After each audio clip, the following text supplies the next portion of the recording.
Assalamualaikum warahmatullahi wabarakatuh. Siang semuanya untuk semua masyarakat SMP Muhammadiyah 18 Surabaya dan di luarnya. Nah, hari ini kita akan melakukan podcast dengan narasumber saya cukup spesial ya. Jadi di sini uh, adalah Bunda Zaki. Jadi bundanya Zaki dan Farael. Nah, untuk Zaki sendiri ini kelas 2, Farael kelas 1. Saya ingatnya itu masih ada lagi kayaknya Bunda ya.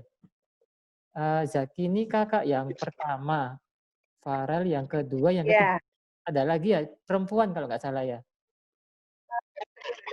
iya Ustadz, benar. Oke, jadi ada dari ketiga Bunda Zaki ini, sini kita ingin ngobrol santai tentang uh, pengalaman daring Bunda. Jadi pengalaman yang sudah dimulai ya sebenarnya sudah Februari tentang pembelajaran daring ini sendiri. Dan Bunda Zaki ini cukup spesial gitu karena yang saya tahu juga semuanya daring, ada yang untuk Zaki sendiri, untuk Farel sendiri, dan mungkin untuk yang paling kecil yang di SD juga pembelajarannya daring ya Bunda ya. Iya Ustadz, Ya, iya benar sekali. okay. Jadi bisa dibilang Bunda Zaki ini kalau saya sebut sih seperti Wonder Woman gitu. Jadi kayak benar-benar peranannya itu benar-benar cukup dominan gitu ketika anak-anak melakukan pembelajaran daring.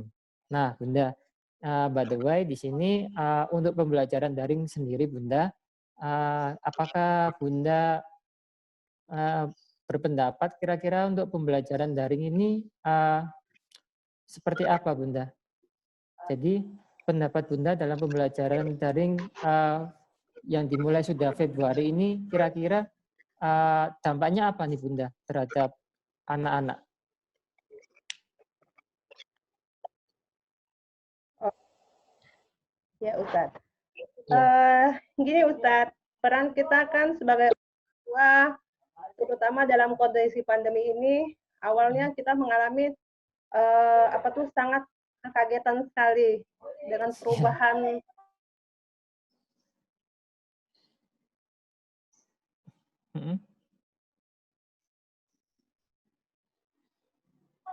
kayak perubahan terjadi yang tidak pernah kita bayangkan. Kita harus ya, berada di dalam rumah menemani anak-anak dari pagi, menemani prosesnya belajar anak-anak. Kita tidak hanya menemani anak-anak aja, tapi kita harus mendampingin, terutama saya yang seperti Zaki, harus ya, mendampingin kegiatannya sampai proses pembelajaran itu sampai selesai. Tapi awalnya pertama saya sangat kaget sekali, tapi dengan semua ini, dengan berjalannya waktu, saya berpikir positif. ya, Oh, anak-anak kan juga mengalami kekagetan, yang tadi biasanya ke sekolah, yang belajarnya kan ini pembelajaran sekolah di rumah juga lain sekali ya Ustadz. Karena iya kan benar mereka sangat, lebih semangat dengan Ustadznya. Biasanya anak-anak lebih nurut sama gurunya, sama dengan mamanya. Dan mereka mungkin kalau di sekolah suasananya kan beda Ustadz. iya Oh, beda, ada teman-temannya dengan guru. Sedangkan di rumah mereka pembelajarannya seperti ini. Mereka menganggap, oh ya nanti gampang, ntar dikerjain nanti gampang. Awalnya saya kaget, tapi saya berpikir, oh saya harus menciptakan suasana yang nyaman dulu untuk anak-anak. Biar ini gimana, biar anak-anak ini dengan saya jadikan teman, saya ikutin mereka mau apa sih sebenarnya. Akhirnya saya mencoba, akhirnya susah Ustadz, ya mah nanti inilah gitu kan.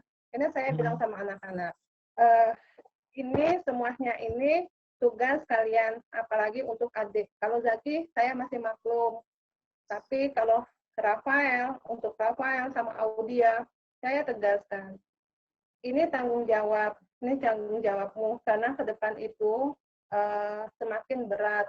Kalau kita menyepelekan, mulai dari sekarang menyepelekan tugas, apa itu, nanti kamu kebiasaan, ke depannya itu. Saya sebagai orang tua hanya bisa tapi toh yang melaksanakannya kalian itu, saya bilang. Ya, terus akhirnya berpikir, ya saya pertamanya saya diamin aja, dia kadang tugasnya gimana nanti mah, kan akhirnya dari sekolah ayo dikumpulin gitu. Akhirnya mereka dengan berjalannya waktu mungkin terbiasa, Ustaz. Iya. Jadi juga biasa, dia juga mulai enjoy gitu kan dengan kegiatan ini. Waktu saya sebagai orang saya ingetin besok itu ya tugasnya diliatin, dikerjain. Karena apa? Ini juga bukannya mau mama, bukannya maunya ustadz ustadzah. Memang ini semuanya, bukan kita aja yang mengalami semua ini. Iya, Bunda. Jadi memang peranan orang tua juga sangat krusial ya, Bunda. Jadi yang pertama juga orang tua berpikir positif. Iya, dan mungkin bagi saya anak-anak itu tidak bisa lengah. Itu pun orang tua itu perannya tuh sangat luar biasa sekali bagi saya di rumah. Kuncinya kita sebagai orang tua itu kita harus sabar gitu, Ustaz. Harus paham, dan kita ngikutin anak-anak ini selagi dia positif. Kalau saya kalau memang kalau dia masih misalnya di langkahnya masih positif, masih apa itu saya ikutin. Tapi kalau memang dia udah salah, udah menyimpang, baru saya bilang, oh tidak seperti itu. Karena kan beda ya Ustadz.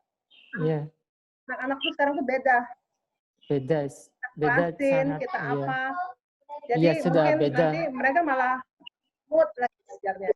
Iya, Iya, jadi juga memang anak dulu sama anak sekarang sangat beda ya, Bunda ya. Jadi kalau anak sekarang mungkin ya kita kerasin juga dampak untuk selanjutnya sangat bisa jadi tidak baik, Bunda. Nah, tadi Bunda ini bilang, tadi langkah pertama yang oleh orang tua bikin dulu tempat yang nyaman, terus juga orang tua selayaknya juga harus sabar.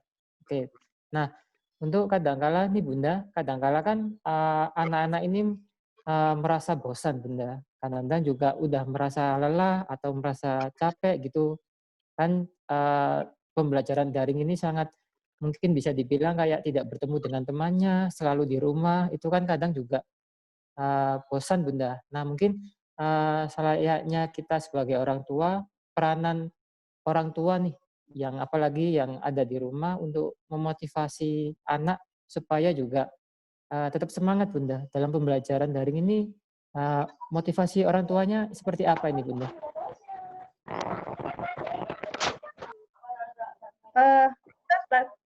Kita sebagai orang tua mendengar anak-anak saya itu kita yang harus semangat Ustaz. Kita kasih penjelasan. Mungkin nanti mereka maunya apa gitu Ustaz. Kita ikutin.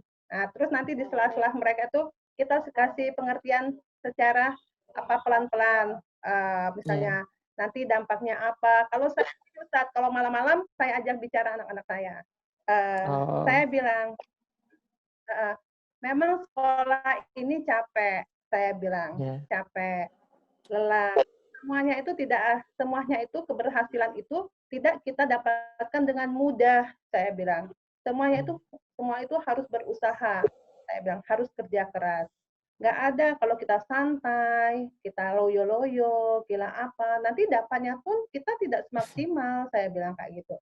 Apalagi ini tantangan ke depan banyak, saya bilang. Udah menggampangkan semua orang, menggampangkan minta tolong orang, saya bilang. Menggampangkan, oh ini ada mama, nanti minta tolong sama mama, sama papa. Ya kalau mama dan papa masih ada, tapi kalau kalian harus berjuang sendiri, saya seperti itu Ustaz, saya ajak ngomong. Terus akhirnya mereka, ya mungkin mereka berpikir, gitu Ustaz. Ya udah, nanti dilanjutkan nanti. Gitu kan, dilanjutkan nanti, dulu, saya bilang kayak gitu. Seperti itu saya Ustaz. Iya. Akhirnya mereka mungkin dengan seperti ini itu, ya alhamdulillah kalau si Rafael sama si Audia itu mulai berjalan biarpun nanti harus tetap ingatkan gitu. Iya. Ini yang masih jadi dengan Zaki juga seperti itu Ustadz. Mah capek, ya udah kamu istirahat dulu aja. Nanti sebentar lagi ya. Sampai jam berapa saya batasin Ustadz? Jam berapa Oh, ngerjainnya? Malam ya mah. Kan kayak Zaki Ustadz contohnya. Dia ada tugas sore. iya. Misalnya kayak PPI. Disuruh misalnya praktek apa-apa. Saya bilang, mau capek nulis gitu. Ya sudah, sekarang jam berapa? Saya bilang, nanti ya mas sore ya, janji ya sama mama. Oh iya ma, saya pegang janjinya jam berapa bang mengerjain habis habis sholat maghrib ya. Nah terus nanti maghrib saya bilang, bang gimana? Iya ma. Nah jadi dia udah ayo kita kerja. Oh, jadi Jadi saya berusaha untuk apa dengan anak-anak itu menjadikan anak-anak itu sebagai teman oh, Ustadz karena biar dia nanti ada permasalahan, ada apa mereka sungkan untuk cerita ke saya gitu iya. Ustadz. Iya Bunda. Jadi memang ada manajemen waktunya ya Bunda. Jadi kalau misalnya emang capek istirahat dan juga kadang kalanya memposisikan orang tua juga bisa untuk jadi temannya si anak Bunda supaya juga mereka mudah untuk bercerita. Nah, gini Bunda. Tadi kalau kita bicara tentang semangat dulu buat orang tuanya dan orang tua juga harus juga bisa jadi teman nih. Nah, kadang-kala mungkin di luar sana kan juga nggak semua orang tua nih Bunda yang standby di rumah, yang sekiranya bisa menyemangati anaknya apalagi di pembelajaran daring seperti ini Bunda.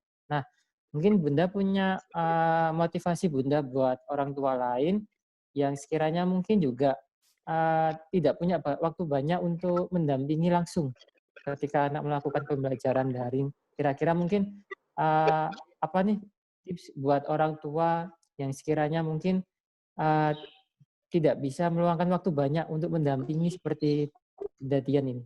Seperti apa Bunda kira-kira? Oh gini Ustadz, kalau menurut saya misalnya orang tuanya bekerja, Ya, Ustadz. Dulu kan ini contoh Ustadz. Dulu kan saya juga ikut kegiatan kayak di Jala Senastri itu Ustadz.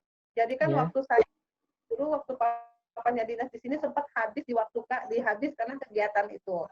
Jadi oh, anak-anak kadang terbengkalai juga gitu karena tugasnya apa.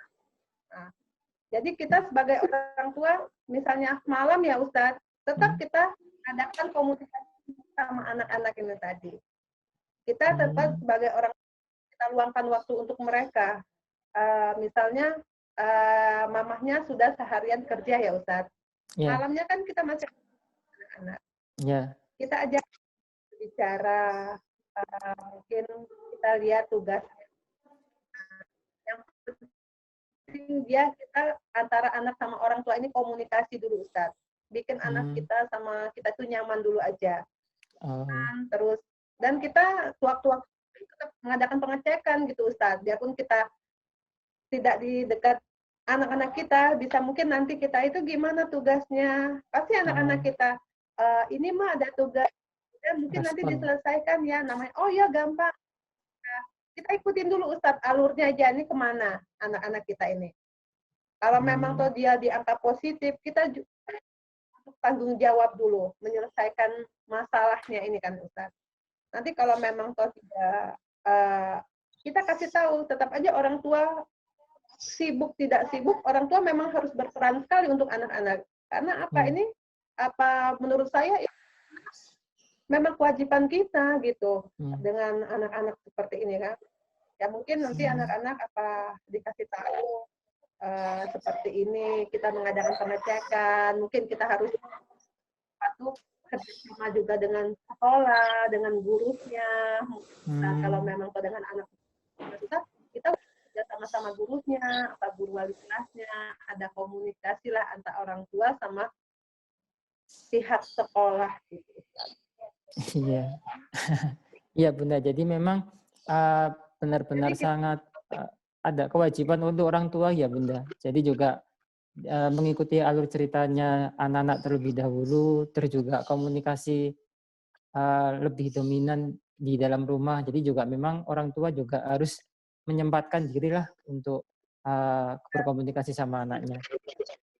Kalau menurut saya, anak-anak itu mereka harus nyaman dulu.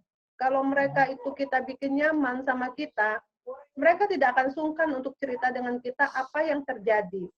Tidak, dan kita sebagai orang tua, kita harus siap. Kita harus siap dan kita jangan selalu menyalahkan anak gitu, Ustaz. Kita koreksi diri. Kenapa sih anak kita seperti ini? Jangan sampai nanti anak itu ke pas di saat dewasa mereka tertutup, tidak terbuka sama orang tua, terus apa tuh dengan orang tua tuh yang perlu aja, yang jangan mereka kan nanti takutnya mereka ini tempat ceritanya seperti jadi kita sebagai orang tua terutama ibu menurut saya ini saya jadikan anak-anak ini nih teman, suasana di rumah enak, itu nyaman, terus kalau cara bikin hatinya tuh senang dulu Ustadz. Kalau memang tuh dia sudah nyaman, sudah senang, tidak tertekan tuh otomatis kan moodnya tuh kan ada Ustadz.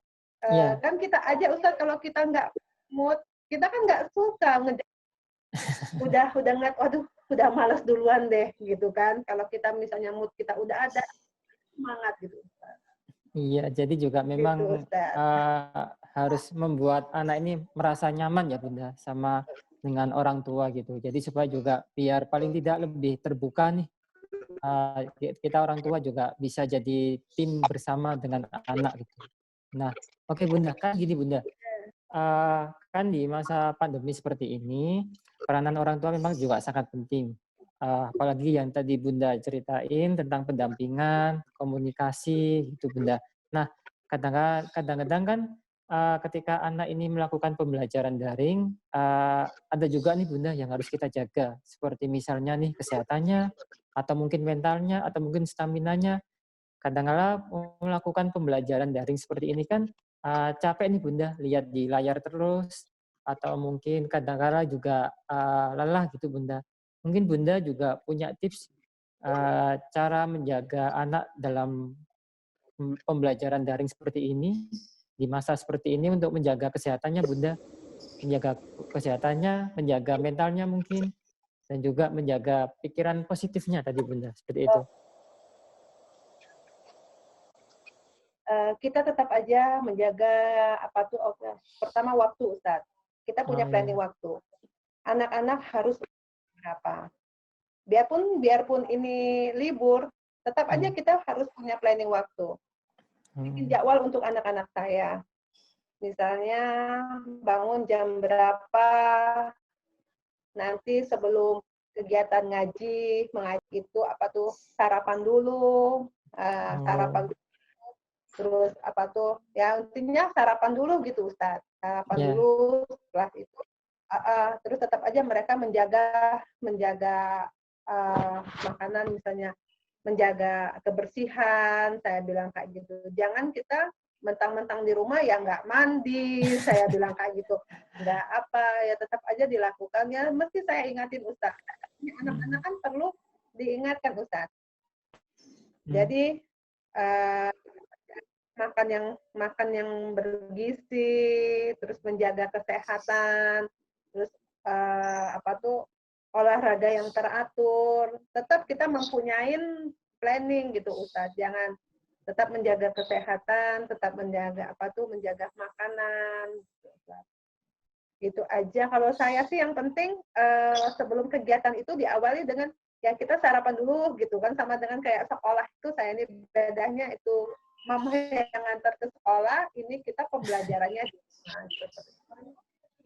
Iya.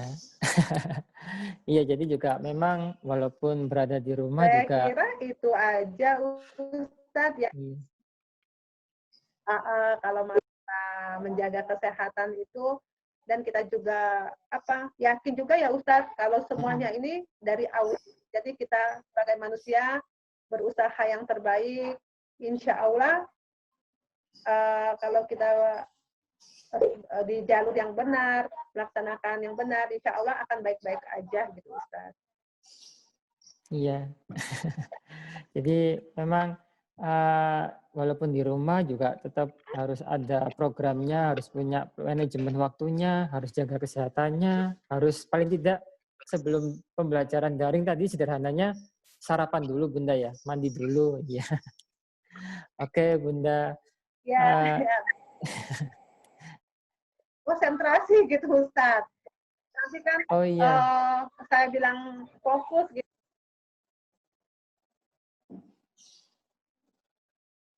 Ya, karena juga saya Bang Ustaz akan berkembang dan menurut kebiasaannya. Intinya biar mereka punya aturan juga. Jangan hidup itu, kalau kita hidup ini kan punya aturan. Nggak bisa. ya. Kalau saya sih nggak bisa sembarangan seperti itu. Kita tetap aja punya aturan, baik di rumah maupun di sekolah, saya bilang. Jadi kita sebelum itu juga harus ini juga, apa tuh, bangun jam berapa, nanti saya bilang nanti apa tuh mulai pembelajaran jam berapa, saya bilang kayak gitu kan. Ya seperti itu. Tapi ini masih Iya. dengan lagi itu, tapi kadang kan saya kalau kan saya harus ekstra Ustaz. Harus seperti Iya. apa itu. Tapi alhamdulillah dia masih apa tuh nurut gitu Ustaz.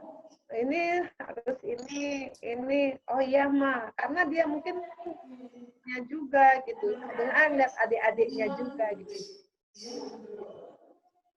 Oke. Iya, jadi memang benar-benar harus strong gitu Bunda ya. Nih Bunda, terakhir nih Bunda. Ini waktu kita juga mau habis. Yang terakhir nih Bunda, kan kalau misal di masa pandemi ini sudah mulai stabil Bunda, sudah mulai ke arah normal, mungkin Bunda juga punya tips bagaimana persiapan anak untuk melakukan pembelajaran berada di sekolah Bunda. Jadi juga mungkin kita lihat dari perkembangannya saat ini juga mungkin semua lembaga termasuk sekolah nih Bunda udah bersiap untuk melakukan pembelajaran di sekolah seperti biasa, walaupun mungkin ada settingan yang mungkin memang disetting seperti time-nya diperpendek atau seperti apa. Mungkin Bunda punya tips yang terakhir persiapan siswa untuk kembali ke sekolah Bunda. Tetap aja anak-anak nanti mengadakan protokol kesehatan Ustadz. Kita di rumah kita sebagai orang tua kita menyiapkan gitu Ustadz, dan di sekolah juga menyiapkan gitu Ustadz. Antara sekolah dan orang tua juga harus kerjasama gitu Ustadz.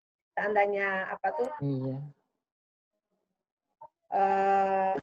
ya nanti dari rumah kita sebagai orang tua menjaga kesehatannya, menjaga makannya, terutama ini peran ini di sekolah juga mengadakan protokol kesehatan gitu Ustadz, jaga jarak sama teman-teman kan,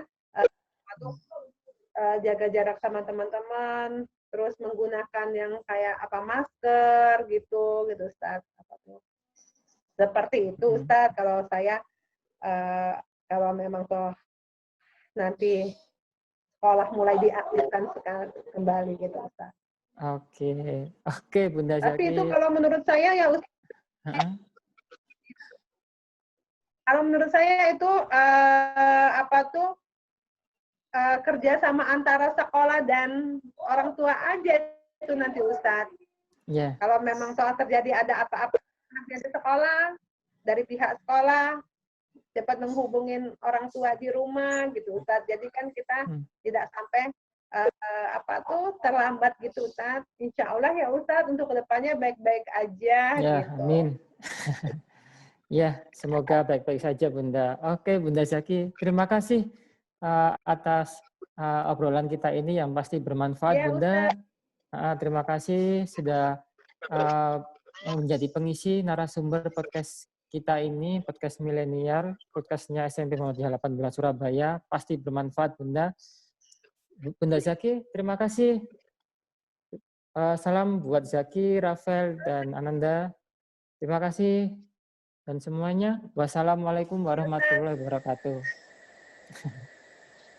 Waalaikumsalam Assalamualaikum. Terima kasih.